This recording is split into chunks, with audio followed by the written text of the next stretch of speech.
자, 이제 두 번째 식물의 호흡 한번 봅시다.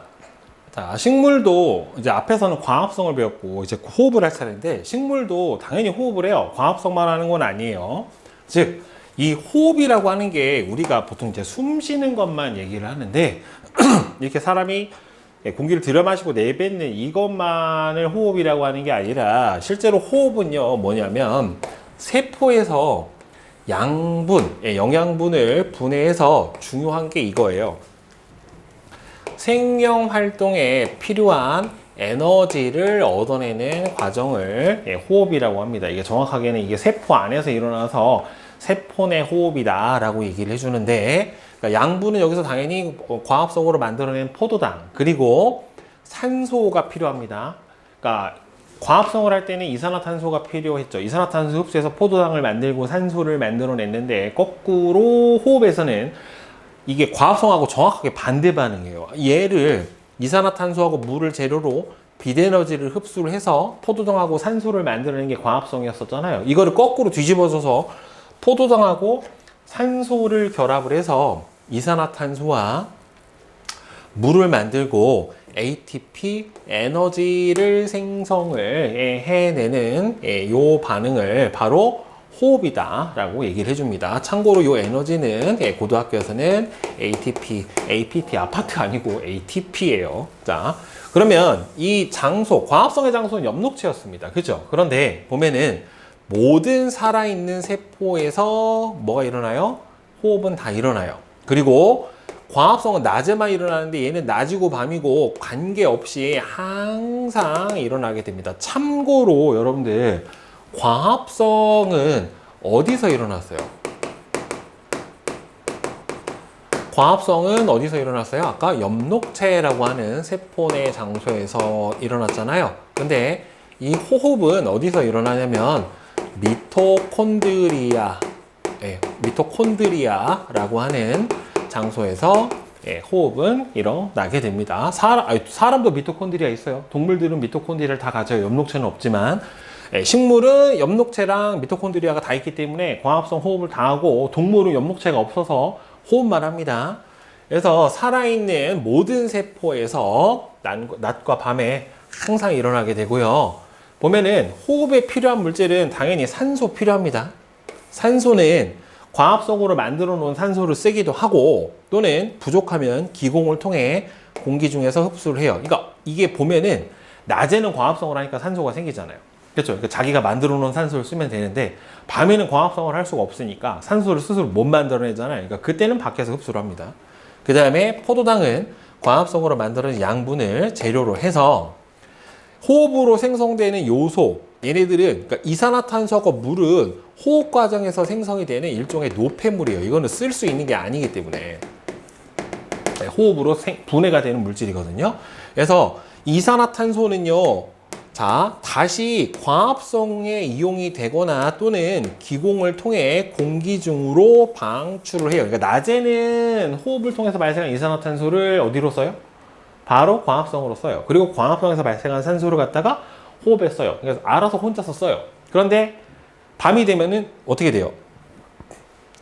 이 이산화탄소 호흡만 하니까 광합성을 하지를 못하니까 밤이 되면 이산화탄소를 밖으로 내보내기만 합니다. 그리고 물은 식물에서 광합성을 하는데 사용이 되거나 얘도 광합성의 재료로 사용이 되겠죠. 아니면은 방출을 해주게 됩니다. 그렇죠? 등산작용으로 방출하기도 해요.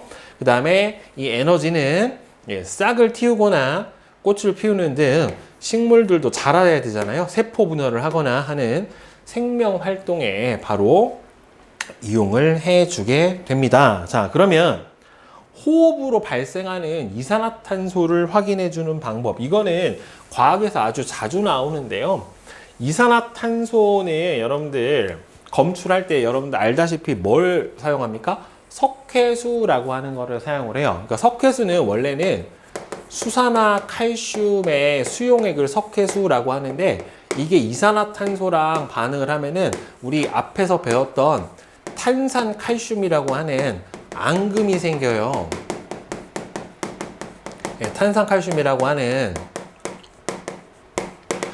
앙금이 생성이 되기 때문에 이 하얀 앙금 때문에 여기 내부가 어떻게 돼요? 뿌옇게 흐려져요. 그러니까 시금치를 넣고 밀봉을 해놓으면 어둡게 밀봉을 해놓으면 뭘 하기 때문에 빛이 없으니까 호흡만 하겠죠. 그러면 발생한 이산화탄소 때문에 석회소가 뿌옇게 흐려지는 걸 보고 CO2가 발생을 했구나 라고 하는 걸 알 수가 있고, 옆에서 요 실험, 원래 요 실험을 뭐로 하냐면 요 안에 원래 G를 넣어놓고 했어요. 그러니까 원래는 여기다 G만 넣어놓고 G하고 식물하고 같이 넣어놓으면 G만 넣어놓은 애는 여기 있는 산소를 다 쓰고 나면 호흡할 뭐가 없으니까, 산소가 없으니까, 이산화탄소만 있으니까 G가 빨리 죽고, 여기서는 G가 호흡을 통해서 발생한 이산화탄소를 식물이 광합성을 통해서 산소를 발생시키니까 그 산소 갖다가 다시 G가 호흡을 하고 해서 여기 있는 G가 더 오래 산다 라고 하는 원래 그런 실험이었는데, G 갖다 실험하는 게 좀 잔인했는지 여기서는 양초로 바꿔놨는데, 원래는 저 안에 G 넣어놓고 실험을 했었어요. 실제로 G를 넣고 실험을 했어요. 그래서 과합성 과정에서 산소가 나오는 거를 G가 더 오래 사는 걸 보고서 확인을 했어요. 그러면 이제 과합성하고 호흡을 비교를 한 거를 보면은, 일단 과합성은 엽록체가 있는 세포에서 일어나게 되고요. 호흡은 모든 살아있는 세포의 미토콘드리아라고 하는 곳에서 일어나게 됩니다. 일어나는 시기는 과합성은 빛이 있어야 되기 때문에 낮 시간에만 일어나게 되고요. 호흡은 밤이나 낮이나 항상 일어나게 됩니다. 광합성은 이산화탄소를 흡수를 하고 산소를 방출하고, 호흡은 산소를 흡수해서 이산화탄소를 방출해. 그러니까 서로 정확하게 어떻게 돼요? 반대예요. 그러니까 화학에서는 과합성의 거꾸로 반응을 뭐라고 해주냐면은 호흡이라고 해요. 과합성의 역반응, 거꾸로 진행되는 반응은 호흡. 호흡이 거꾸로 진행되면 뭐가 된다? 과합성. 이렇게 보면 돼요. 그러면 과합성은 양분을 합성을 해요. 그렇죠? 포도당을 합성을 해서 녹말 형태로 에너지를 저장을 하고, 호흡은 저 양분을 누구랑? 산소랑 결합시켜서 분해해서 에너지를 방출합니다. 이때 방출하는 에너지로 생명활동에 쓰고, 일부는 뭐도 나냐면 열도 발생을 해요. 그래서 이 식물도 체온이 있거든요. 그 체온을 유지를 하는데 저 열을 통해서 사용을 해줍니다. 자, 그러면 식물의 기체 교환, 자, 보면 낮과 밤이 서로 반대로 일어나게 돼요. 기체가 교환되는 과정이 낮이나 밤이나 서로 반대로 일어나요. 자, 낮 시간에는 빛이 강해요. 빛이 강하니까 뭐가 뭐보다 많아요? 광합성량이 호흡량보다 더 많아요. 그러면 과합성을 할 때는 흡수하는 게 이산화탄소잖아요. 호흡을 할 때 흡수하는 게 산소잖아요. 그러니까 이산화탄소가 흡수되는 양이 산소가 흡수되는 양보다 훨씬 더 많고, 방출되는 양도 그러면 과합성량이 많으니까 산소가 방출이 되는 게 뭐예요? 호흡을 통해서 이산화탄소로 방출되는 것보다 더 많을 거란 말이에요. 그러니까 전체적으로 보면 이산화탄소가 흡수되는 양이 방출되는 산소의 양보다 어떻게 돼요? 더 많은 것처럼 보여집니다. 그렇다고 해서 방출을 안 하는 건 아니죠. 이산화탄소를 방출 안 하는 건 아니지만 훨씬 더 흡수하는 양이 많다 보니까 전체적으로 보면은 CO2는 흡수하고 산소는 방출한 형태로 보이고, 밤에는 빛이 없으니까 이 경우는 반대로 이게요, 여러분들 여기서 호흡량이 광합성 양보다 많다라고 하면 안 돼요. 항상 많이 틀리는데, 이 낚시보기로 제일 많이 나오는 것 중에 뭐냐면은 밤에는 광합성량이 호흡량보다 많다. 이거 호흡량이 광합성량보다 많다. 요 따위로 주거든요. 근데 이거는 실제로는 많은 게 아니라 광합성이 안 일어난다는 말이에요. 그러니까 중요한 거는 호흡만 일어나요. 호흡만. 그래서 산소를 흡수를 하고 이산화탄소를 방출하는 형태로 기체 교환 과정이 어떻게 된다? 반대로 나타나게 됩니다. 그렇다고 해서 여기서 또 헷갈리면 안 되는 게, 낮 시간에는 과합성도 하지만 호흡도 해요. 그러니까 산소를 흡수를 하지 않는 거는 아니에요. 산소를 흡수하는 양보다 이산화탄소 흡수량이 워낙 많기 때문에 겉보기로 봤었을 때는 CO2만 흡수하는 것처럼 보이는 것 뿐이지 없다라고 하면 안 됩니다. 그래서 이 광합성으로 만든 양분은 결국에는 양분은 낮에 만들어요. 예, 엽록체에서 광합성으로 만들어진 포도당은 입에서 사용이 되거나 호흡을 해야 되니까 일부가 물에 잘 녹지 않은 녹말로 저장을 해놨다가 밤이 되면 이 저장해 놓은 녹말을 물에 잘 녹는 설탕의 형태로 바꿔서 밤에 체관을 통해서 식물의 기관으로 운반을 해요.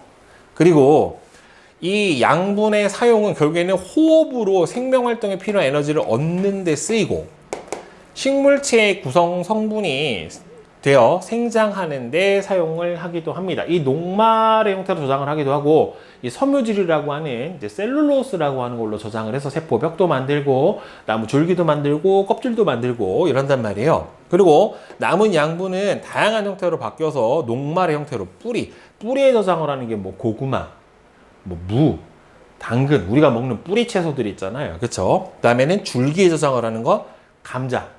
여러분들 감자는 뿌리가 아니에요. 줄기예요. 그 다음에는 뭐 열매, 씨, 이 등의 바로 양분을 저장을 해요. 자, 그리고 여러분들 여기 보면은 환상박피라고 하는 게 나와 있는데 이 환상박피 실험은 체관에서 양분의 이동 방향을 확인해 주는 실험이 이 환상박피 실험인데요. 보면은 이 환이 고리 환자로 상 바깥쪽 표피를 벗겨내는 거예요. 식물을. 그러니까 식물의 이 바깥쪽 표피를 약간 벗겨내 버리면 이게 과수농업 같은 데서 사용을 해주는데 그러니까 과일 같은 거 과수원에서 바깥쪽 껍질을 고리 모양으로 벗겨내 버리면은요 이게 식물이 이렇게 있고요. 이 여기를 일부를 이렇게 벗겨 버리는 거예요. 그러면 어떻게 되냐면 겉껍질이 뽀개지고 속만 이렇게 남은 상태가 돼버리죠. 그렇죠? 그런데 얘가 일정 시간이 지나면 어떻게 되냐면 이 바깥쪽이 이렇게 볼록하게 부풀어요. 자, 이건 왜 그러냐면 물관에서 흡수한 물은 이렇게 흡수해서 위로 올라가요. 근데 광합성으로 만들어진 포도당은 나중에 이동을 할 때 위에서 아래쪽으로 내려오는데 그러니까 이걸 보면은 체관이 바깥쪽에 있고 물관이 안쪽에 있기 때문에 바깥쪽을 벗겨내 버리면 체관이 사라져 버리니까 위에서 아래로 내려오다가 이동할 통로가 없어져 버리는 거죠. 그렇죠? 그러니까 어떻게 돼요? 얘가 갈 길이 없어 보니까 위가 볼록해져 버려요. 이렇게. 그래서 이걸 보면 알 수 있는 게 관다발이 이렇게 생겼거든요. 쌍떡잎 식물의 관다발은 이런 모양으로 생겼는데 밖에가 뭐다? 체관이고 안쪽이 뭐다? 물관이다. 가운데 이제 형성층이 있는 거고요. 이렇게 볼 수가 있고 그럼 왜 이런 짓을 하냐면 과일이 달렸는데 이 위에 있는 열매로 양분이 저장이 돼야 위에 있는 과일이 커질 거 아니에요. 그러니까 상품성이 높은 큰 과일을 만들기 위해서 아래쪽까지 양분이 잘 이동을 하지 못하게 그러니까 골고루 작은 것보다는 특정 과일은 좀 크게 만들어내기 위해서 과일하는 과수농업에서 이 환상박피를 통해서 과일을 좀 크게 만들어내게 되는데 그거를 하면서 알아낸 거는 체관이 바깥쪽에 있구나. 그리고 위에서 아래쪽으로 포도당이 이동을 하는구나 라고 하는 사실을 알 수 있게 됩니다. 자, 그러면 이 뒤에 있는 개념 속속 문제풀이 봅시다. 자, 식물의 호흡 과정을 식으로 나타낸 거예요. 자, 괄호 안에 알맞은 말은 포도당하고 누가 들어갑니까? 산소가 들어가고요. 물하고 뭐가 발생을 해요? 이산화탄소가 발생을 하고 이때 호흡 과정에서 생성된 물하고 이산화탄소는 노폐물이에요. 다음 2번은 자, 1번하고 2번이 X예요. 식물의 호흡은 밤에만 일어나는 게 아니라 낮과 밤 모두 일어나게 됩니다. 식물의 호흡은 엽록체가 있는 세포가 아니라 모든 세포. 그러니까 모든 세포에 살아있는 모든 세포에서 다 일어나요. 정확하게는 살아있는이에요. 살아있는 모든 세포에서 다 일어나게 됩니다. 자, 그 다음에 그리고 세포의 어디에서? 미토콘드리아에서. 자, 광합성하고 호흡을 비교한 것이다. 자, 장소는, 광합성은 엽록체가 있는 세포, 시기는 빛이 있을 때만, 기체 출입은 산소는 방출하고 이산화탄소 흡수하고 양분은 합성을 하고 에너지를 저장하죠. 호흡은 딱 반대예요. 모든 살아있는 세포 항상 산소는 흡수하고 이산화탄소는 방출하고 양분을 분해해줘. 산소를 흡수해서 양분을 분해를 해주고 에너지는 방출합니다. 그 다음에 4번. 오른쪽 그림은 식물에서 낮과 밤에 일어나는 기체 교환을 나타낸 것이다. A부터 D에 해당하는 기체 이름. 자, 낮 시간에는 주로 뭐가 흡수되고 이산화탄소가 흡수되고 산소를 방출하고, 밤 시간에는 들어오는 기체가 뭡니까? 산소를 흡수하고 호흡을 통해서 CO2를 방출을 해내게 되죠. 그 다음에 5번은 광합성으로 만들어진 포도당은 처음에는 낮 시간에는 녹말로 바뀌어서 엽록체에 저장되었다가 주로 물에 잘 녹는 밤이 되면은 설탕으로 바뀌어서 밤에 체관을 통해서 식물의 각 기관으로 이동을 해주게 됩니다. 자, 그러면 뒤에 나와 있는 여기서 잠깐 광합성 전체 과정에 대한 그림이 나와 있습니다. 그죠? 자, A는 뭐예요? 물관을 통해서 들어오는 물이죠. 그다음 B는 이산화탄소죠.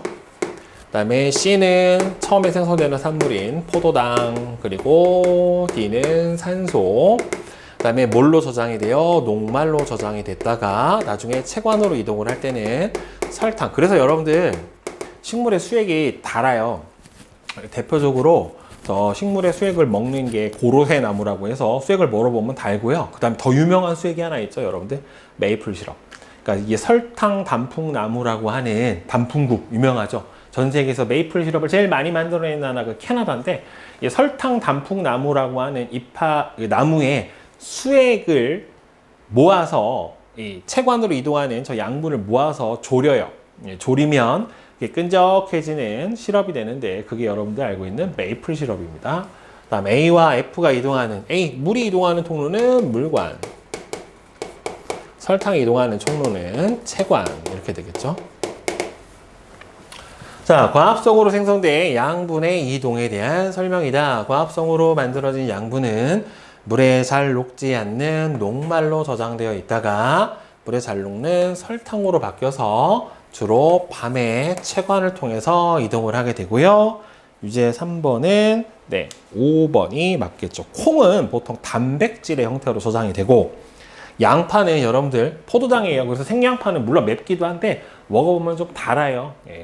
특히나 양파는 볶으면 대단히 달아지죠. 그 다음에 땅콩은 지방의 형태로 저장을 하고 지방이 많죠. 기름, 견과류 같은 경우는 보통 지방이 많아요.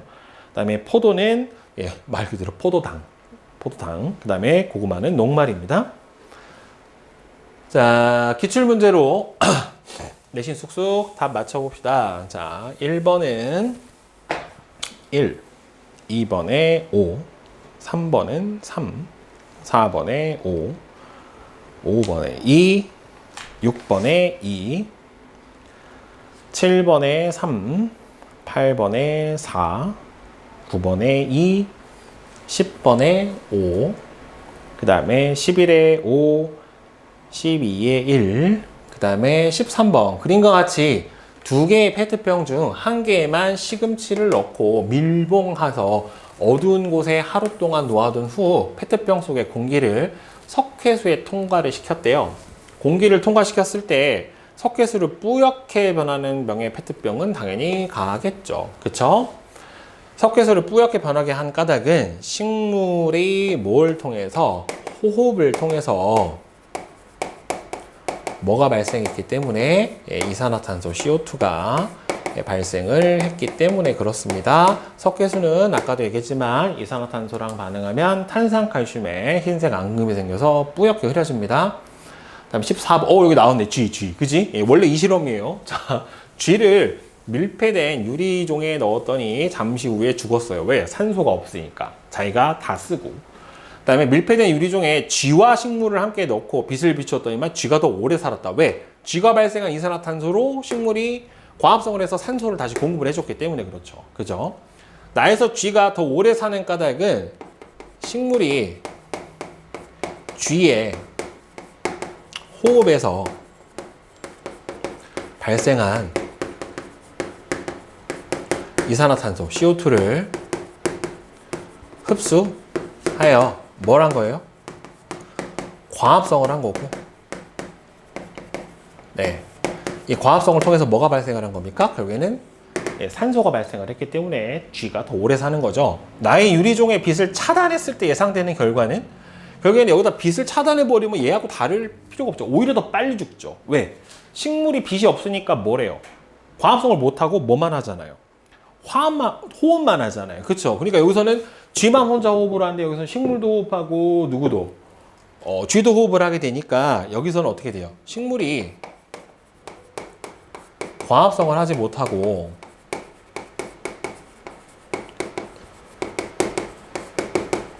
호흡만 하여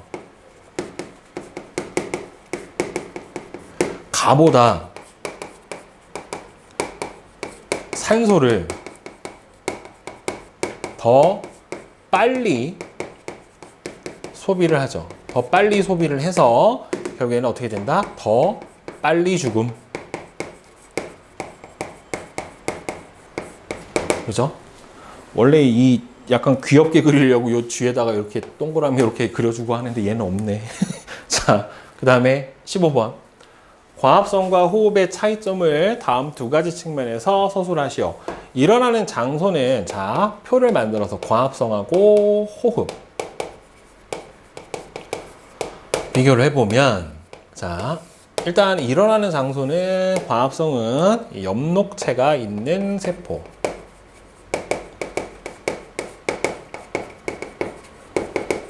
그 다음에 호흡은 그냥 모든 세포라고 하면 안 돼요. 살아있는 모든 세포.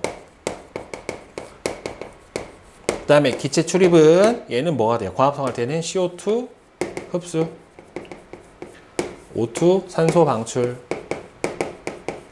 그 다음에 호흡에서는 거꾸로 산소 흡수, CO2 방출. 그렇죠? 이렇게 되겠죠. 그 다음에 옆에 실력 탄탄은 1번은 O, 2번은 5번입니다. 자, 그 다음에 단원평가 문제.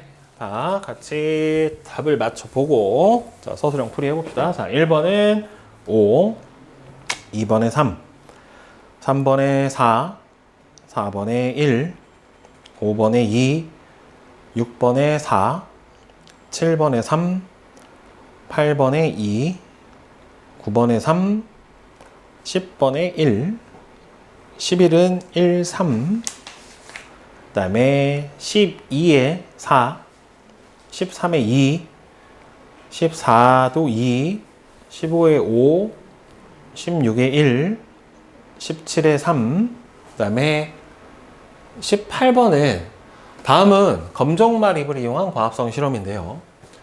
자, 물이 담긴 비커에 검정말을 넣고 햇빛이 잘 비치는 곳에 3시간 정도 놓아둔 다음에 검정말을 에탄올이 들어있는 슈가에 넣고서 물중탕을 한다. 자, 이 물중탕을 하는 이유는 바로 뭐예요? 아이오딘과 칼륨 용액의 색깔 변화를 잘 보기 위해서 왜 엽록소를 탈색을 해주는 과정이죠.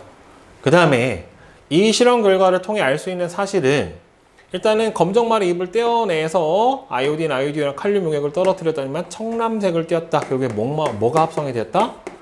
녹말이 합성이 되었다라고 하는 사실을 알 수 있죠. 따라서 과합성이 일어나는 장소는 어디서 일어나게 됩니까? 결국에는 식물의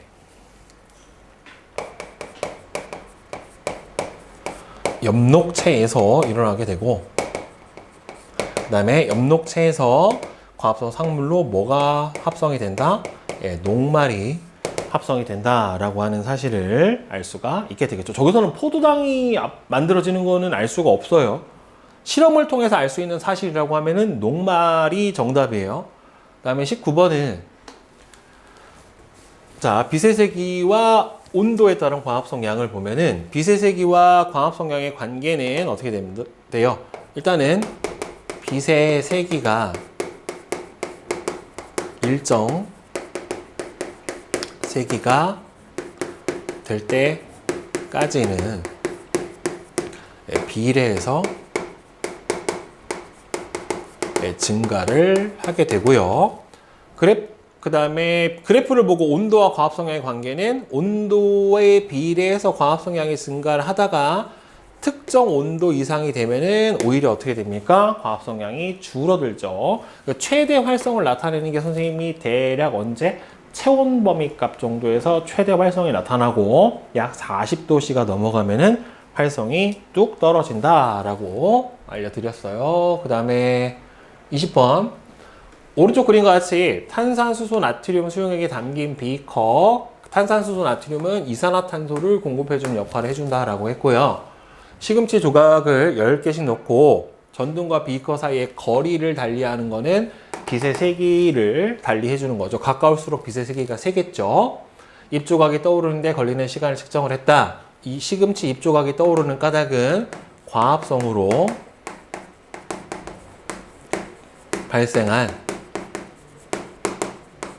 산소가 잎에 달라붙어서 떠오르는 거죠.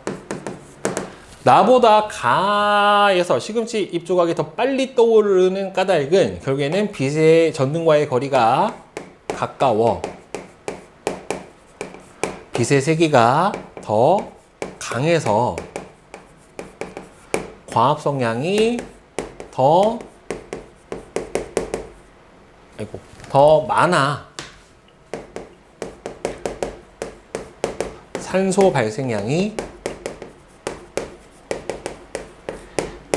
더 많기 때문에 이렇게 대답을 해주면 되겠죠. 자, 그 다음에 21번.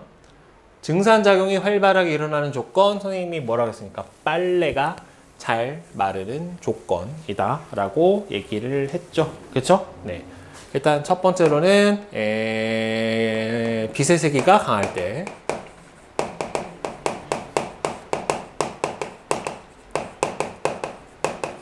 두 번째로는 온도가 높을 때, 그 다음에 세 번째로는 바람이 강할 때, 마지막으로는 습도가 낮을 때. 비 오는 날 빨래 잘 안 마르잖아요. 그죠? 네, 습도가 낮을 때. 네. 그 다음에 22번. 그림은 식물에서 낮과 밤에 일어나는 기체 교환을 나타냈어요. 자, 낮에는 주로 광합성이 활발하죠. 낮 시간에 누가 뭐보다 많다? 광합성 양이 호흡량보다 많아요. 아이고, 호흡량보다 많아요.